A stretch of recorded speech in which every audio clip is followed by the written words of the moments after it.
Hi, I'm Vivian Oparah and I play Stink in Then You Run.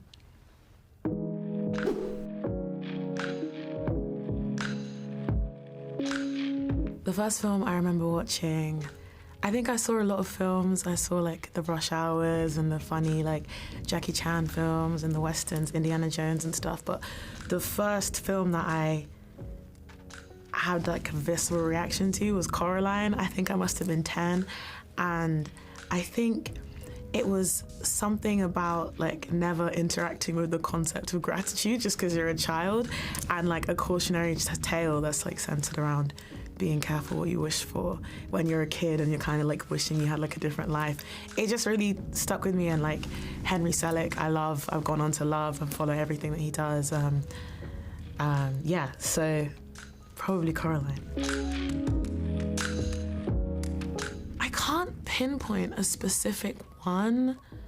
I think I love world builders, whether that's like in film or in music or in fashion. So like the concept of just like having, I think like fantasy, I used to read a lot, I still do, but I read loads as a kid, and like Harry Potter's and like a rich lore, Star Wars, like a lore that just is like endless, and the idea that you can imagine something and make it as intricate as you want and as endless as you want was really of great interest to me, because that can come, you could just like focus on an individual character and go into their lives loads, or you could focus on the whole world and build like a million people around it. So yeah, I can't pinpoint. Those are a couple, but I couldn't pick a specific one. A memorable moment from set, I think going to, and it's kind of ironic because my character was also obsessed with it. It's one of the few things I share in common with her.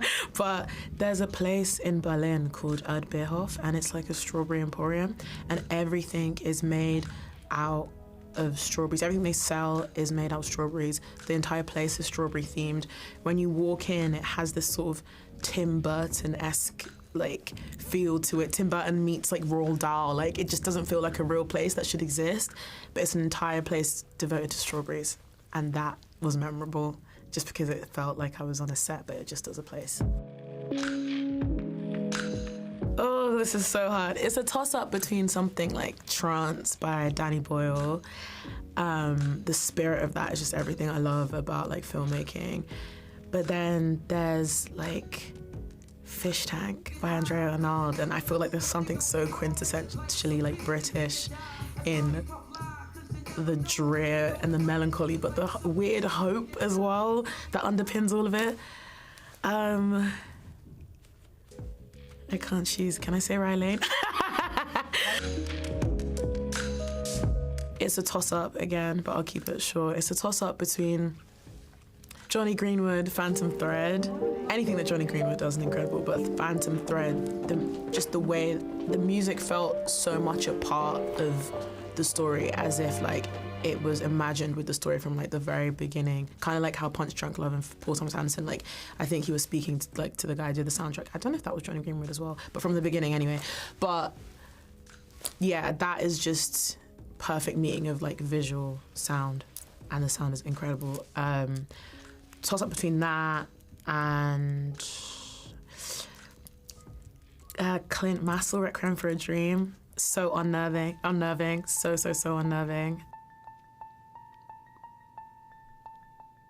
And then Quest, Rye Lane, because genuinely, like I love Quest's music. I was so ecstatic to hear he was doing the score for Rye Lane.